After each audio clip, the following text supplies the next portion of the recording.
సిగ్గు తీసుకుంటుంది వచ్చి సిగ్గు లేకుండా. కానీ అసలు ఒకటి నాగబాబు గారు కూడా వీళ్ళిద్దరికి అనసూయ గారికి సపోర్ట్ చేయడం అనేది జరిగింది కదా, దీన్ని ఎలా చూడొచ్చు? అంటే ఒక ఎమ్మెల్సీ పదవిలో అయ్యి ఉండి కూడా నాగబాబు గారు శివాజీ గారికి సపోర్ట్ చేయకుండా అనసూయ గారికి సపోర్ట్ చేయడం ఎలా చూసుకోవచ్చు? అది అసలు తప్పు. నేనైతే దాన్ని నాగబాబు గారికి అస్సలు సపోర్ట్ చేయను. నాగబాబు అన్నకి నాకు పవన్ కళ్యాణ్ అన్న మీద ఎంత అభిమానం ఉండా కూడా పవన్ కళ్యాణ్ అన్న కూడా సపోర్ట్ చేయడు. ఇప్పుడు ఇది విన్నాక ఆయన కూడా రియాక్ట్ అవుతాడు, ఖచ్చితంగా అవుతాడు. ఎందుకంటే ఆయన జనం కోసం పెట్టిన పార్టీ అది. అసలు హైందవ ధర్మం సనాతన ధర్మం మన 2 రాష్ట్రాల మీద తీసుకొచ్చిందే ఆ వ్యక్తి. ఆయన తీసుకొచ్చిండు కాబట్టి ఇప్పుడు ఆయనకి ఎంత సన్మానం. ఇప్పుడు మహారాష్ట్ర పోయి ప్రచారం చేసినప్పుడు అక్కడ శివాజీ ఛత్రపతి అని బిరుదిచ్చారు పవన్ కళ్యాణ్ అన్నకి. మొన్న కూడా శ్రీకృష్ణదేవరాయలు అని బిరుదిచ్చారు. అట్లాంటి మహోన్నతమైన వ్యక్తికి ఈయన అన్నగారు అయి చెప్పి ఈ అనుసరి గురించి మాట్లాడటం అస్సలు బాగోలేదు. అసలు ఆమె వేసుకున్న బట్టలు కూడా ఇచ్చలు విడిగా అన్ని కానొస్తూనే ఉన్నాయి కదా. ఈయన ఎందుకు ఆమెకు సపోర్ట్కి మాట్లాడి ఆయన పరువు తీయటం అనవసరం కదా. నాగబాబు గారు 10 సంవత్సరాల నుంచి అది చూసి చూసి అలవాటు అయ్యి బయట కూడా ఆమెను మళ్ళీ షోలలో దొరకదు కదా, బయట అట్లా వేసుకుంటే చూడొచ్చు అని నాగబాబు గారి మీద ట్రోల్స్ వస్తున్నాయి. కరెక్ట్ నిజమా? ఏం పాడుపడదు, అట్నే నిజమే అనుకుంటాను నేను కూడా. షోలో పక్కనే 10 సంవత్సరాలు జడ్జిగా చేశారు కాబట్టి చూసి చూసి అలవాటు పడిపోయారు. అందరికి బానిసేయండేమో మరి లేకపోతే అయ్యక్కులని మాట్లాడుతుంది. అంత పెద్ద వ్యక్తి, అంత మహోన్నతమైన మనిషికి పవన్ కళ్యాణ్ అన్నకి అన్నగారు అయ్యి కష్టపడి చిరంజీవి అన్న ఎంత కష్టపడితే అంత పైకి వచ్చిండు. అట్ట వాళ్ళకి తోడబుట్టిన అన్నయ్య ఆయన ఎందుకు ఈ మాటలు అసలు ఈ సమాజం అట్లాంటి వ్యక్తి తీసుకొచ్చి ఈ జనాలు అసలు మారుతారా? ఈ సామాన్యులు మారుతారా? ఉన్నతమైన పదవుల్లో ఉండాలి, ఉన్నతమైన మాటలు మాట్లాడితే మళ్ళీ అంటే వాళ్ళు నేర్చుకుంటాం. వాళ్ళే ఇట్లాంటివి మాట్లాడితే మళ్ళీ అంటే వాళ్ళు ఇంకా ఏమి నేర్చుకుంటారు అసలుకి? నీవుతో ఇంకా చెడిపోవటానికి కాకపోతే ఆయన చెప్పింది. అంటే ఇప్పుడు అనసూయగా అంటే పద్ధతిగా ఉండమని శివాజీ గారు చెప్పినప్పుడు అనసూయ గారు నేను ఉండను, నాకు ఇష్టం వచ్చినట్టు బట్టలు నేను వేసుకుంటాను అన్నావు గారు కదా. ఇప్పుడు అనసూయ గారు బయటకు వచ్చినప్పుడు అంటే ఆవిడ బట్టలు లేన పొట్టి బట్టలు వేసుకున్నప్పుడు ఎవరైనా కామెంట్ చేసినప్పుడు ఎందుకు ఆవిడ అంత రియాక్ట్ అయిపోయి అంత ఫీల్ అయిపోతుంది దానికి? అంటే వాళ్ళ ఇష్టం అన్నప్పుడు ఇది మా ఇష్టం కదా, మా నోరు అన్నానికి కొంతమంది అంటారు. మరి అవును కరెక్టే. మరి వీళ్ళ నోరు వీళ్ళ కళ్ళు వీళ్ళ ఇష్టం వీళ్ళు కూడా మాట్లాడాలి. అందరు చూసేవాళ్ళు మా ఇష్టం, మా నోరు, మా కళ్ళు ఉన్నాయి సొత్తానికి. నువ్వు వేసుకొని వచ్చినావు కాబట్టి మాకు కళ్ళు బాగున్నాయి, మేము కళ్ళు పెద్దవి చేసుకొని సొత్తం. నువ్వు అప్పుడు పద్ధతి కదా మేము చూడకుండా ఉంటాం అని అనండి, అనాల్సిందే ఖచ్చితంగా. ఎందుకంటే దెబ్బకి దెబ్బ, ముళ్ళుకు ముళ్ళే, అంతే. మరి ఇంకా అన్వేష్గా అన్వేష్కి మామూలుగా ఇవ్వకూడదు అనమాట. అంత అసభ్యంగా మాట్లాడిండు కాబట్టి అన్వేష్కి మాత్రం మామూలుగా ఇవ్వకూడదు. ఇండియన్స్ సత్తా ఏందో చూపించాలని ఉంది నాకైతే ఖచ్చితంగా. అన్వేష్కి ఏ మాట్లాడు నాకు చెక్క స్టార్ అని కొత్త బిడిదిచ్చారు ఈ 2 రోజులు, అది కరెక్ట్ అంటారా? చెక్క స్టారా? చెక్క తొక్క ఏ ఇచ్చినా తక్కువ ఆయనకి. అది కూడా తక్కువేనా? ఏ ఇచ్చినా తక్కువ. ఎందుకంటే మహాతల్లి ఏమని సీతాదేవి గారిని ద్రౌపది దేవిని వీళ్ళని అసలు దేవతలను తీసుకొచ్చిందంటే ఆయనకి ఏ బిరుదిచ్చినా తక్కువే.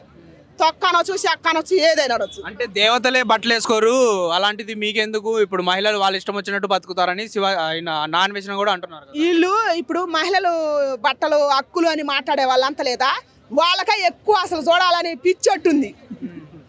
నాకు అర్థమైంది ఏంటంటే నా అనుభవపూర్వంగా అసలు మేము వాళ్ళు మాకు బ్రహ్మాండంగా చూపిస్తుంటే వీళ్ళు ఎందుకు పద్ధతులు నేర్పించేవాళ్ళు కప్పుకొని ఒక దేంటోనంటే ఏదో దాంట్లో కూడా ఏదో మీటింగ్లో కూడా ఇంకొక డైరెక్టర్ కూడా ఎవరు అంటారు ఒక అమ్మాయి పద్ధతి బట్టలు వేసుకొని వస్తే ఏ ఆడబట్టలే అంట్లో వేదో అన్నా కూడా మీరు ఎందుకు అమ్మ మారేది ఏంది బట్టలు ఎట్టేసుకు ఇట్టు చూసి ఆడదాన్ని అవమానకరంగా మాట్లాడి మరి అట్ట ఆయన గురించి మాట్లాడరా?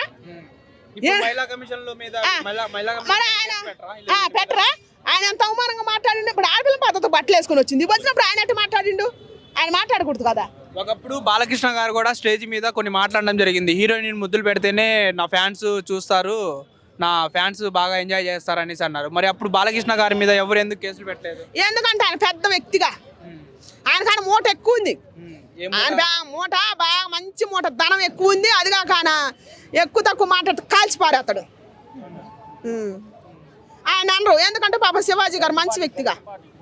ఇంకొకటి గరికపాటి గారు దీని మీద ఎప్పటి నుంచో మాట్లాడుతున్నారు, మహిళలు ఇలానే ఉండాలి, ఇలా ఎవరికి చూపించాల్సినంత వాళ్ళకి చూపించాలని ఎప్పటి నుంచో మాట్లాడుతున్నారు. కానీ శివాజీ గారు ఇప్పుడు అన్న తర్వాత ఇప్పుడు గరికపాటి గారు కూడా మళ్ళీ రియాక్ట్ అయ్యారు. కానీ గరికపాటి గారిని ఎవరేమనలేకపోతున్నారు ఎందుకు? గరికపాటి గారిని అంటే హిందూ సమాజం తలగబెట్టేస్తుంది అనమాట. చెవటం లేదండి, ఉన్నతమైన వ్యక్తులు. ఇప్పుడు గరికపాటి వారు సగంటి కోటేశ్వరరావు గారు వాళ్ళు మాట్లాడినాక ఎంతో మంది లేడీస్ కానీ జెంట్స్ కానీ ఎంతో మంది ఇలువలు నేర్చుకోరు. చాలా వరకు మారిన అసలు వాళ్ళలో ఒకదాన్ని నేను. అన్నిటికీ విలువలు నేర్చుకున్న వాళ్ళం. అట్లాంటి వ్యక్తిని కూడా తీసుకొచ్చిందంటే ఈ అనివేశ్ గాడు వాడిని ఏమనాలా వాడు అసలు మడిచేనా? వాడు ఏం బూతు మాట్లాడింది అనుకున్నా, మామూలు మాట మాట్లాడలేదు గరకపాటి గారిని కూడా. అట్లాంటి వాడిని తీసుకురావాల్సిందే ఇండియాకి, ఖచ్చితంగా తీసుకురావాల్సిందే. ఏమేమి మాటలు మాట్లాడిండో ఏటి మీద వాడి పదాలు ఉపయోగించి మాట్లాడిండో వాటి మీదనే శిక్ష ఎత్తే కానీ వాడికి సిగ్గుద్ది. ఐబొమ్మ రవిని మన సజ్జనార్ గారు లాక్కుని వచ్చి లోపలేశారు. అలానే నాన్ వేసిన గారిని కూడా తీసుకుని వచ్చే ప్రయత్నం ఏమైనా చేస్తారా? చేయాలని నేను కోరుకుంటున్నా, ఖచ్చితంగా చేయాలి. ఇప్పుడు అనివేశ్ని ఖచ్చితంగా తీసుకురావాలి. ఇప్పుడు ఐబొమ్మ రవి మీ గవర్నమెంట్కి సవాల్ ఇస్తుందని తీసుకొచ్చిన బాగానే పెట్టింది సార్ సజ్జనారాయణ సార్. నేను కూడా కోరుకుంటున్నా మన సీతాదేవి గారిని దేవతలనే తీసుకొచ్చి కీర్చిపరిచిండు అనివేశ్ గారు. అసలు అనివేశ్ గారు నేను అనివేశ్ గాడు తీసుకొచ్చిండు. సభ్య సమాజం తలదించుకునే విధంగా మాట్లాడిండు. గరకపాటి నరసింహరావు గారు అంత ధర్మం బోధించే వ్యక్తిని కూడా మాట్లాడిండు. అసలు ఏం మాట్లాడిండో తెలియదు. శివాజీ గారి లంచ అని ఎన్ని మాటలు మాట్లాడిండో, బూతులు అసభ్యంకరమైన మాటలు మాట్లాడిండు. అట్లాంటి వ్యక్తి గురించి ఎవరు మాట్లాడతలేదు. ఈయన రెండే మాటలు మాట్లాడినందుకు ఈయన తప్పు మాట్లాడిండు అని మాట్లాడతాను. ఇప్పుడు కనుక ఇప్పుడు కమిషన్ వేయాలి, ఉమెన్ కమిషన్. ఇప్పుడు కమిషన్ వేస్తే ఉమెన్ కమిషన్ ఉన్నట్లు లెక్క నేను చెబుతున్నా. ఇప్పుడు ఉమెన్ అంటే లేడీస్కే కదా, నాకు ఆ పదం పలకరాట్లేదు కానీ, నాకు చదువులేదు కాబట్టి పలకరాట్లేదు కాదు. లేడీస్కి జరిగినట్టే కదా, మన దేవతను తీసుకొచ్చి పెట్టిండుగా. పెట్టినందుకు ఇప్పుడు వాళ్ళు స్పందించాలి. వాడు ఎక్కడున్నా తీసుకొచ్చి కూర్చోబెట్టాలి మన ఇండియన్. హిట్ టీవీ యాప్, ఇందులో short news, live news, entertainment shows, movies, digital magazines తో పాటు మీ జిల్లా వార్తలను కూడా ఫ్రీగా చూడొచ్చు. ఇంకెందుకు ఆలస్యం, వెంటనే హిట్ టీవీ యాప్ ని డౌన్లోడ్ చేసుకుని ఫ్రీగా ఎంటర్టైన్మెంట్ పొందండి. Hit TV app. Hit TV app.